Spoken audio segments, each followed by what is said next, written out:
আজ আমরা বানাবো ছাতু রুটি। এটা শীতের দিনে রাত্রে খেতে দারুণ লাগে।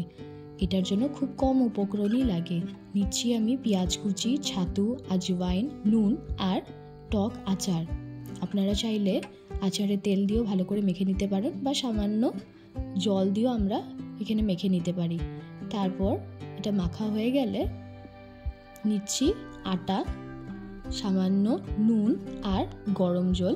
এবার আটাটাকে ভালো করে মেখে নিতে হবে। আর আটাগুলোকে সমান ভাগে ভাগ করে নিয়ে এভাবে বাটির শেপে আমরা পুরগুলোকে ভরে নিব, ঠিক যেভাবে আমরা আলুর পরোটা বানাই সেভাবেই।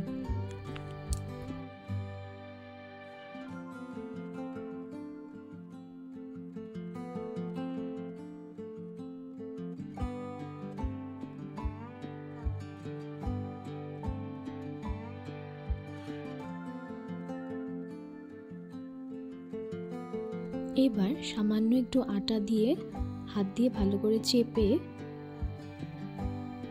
তারপর ভালো করে হালকা হাতে বেলে নিতে হবে, ঠিক যেরকম আমরা শুকনা রুটি বানাই সেরকমই পাতলা করে বেলতে হবে।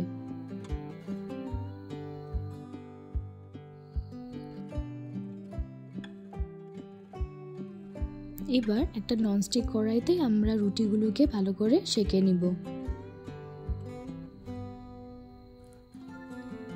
ব্যাস, আমাদের শেখা হলেই রেডি ছাতুর রুটি। খাওয়ার আগে ঘি দিয়ে পরিবেশন করুন বেগুন আর টমেটো পোড়া দিয়ে।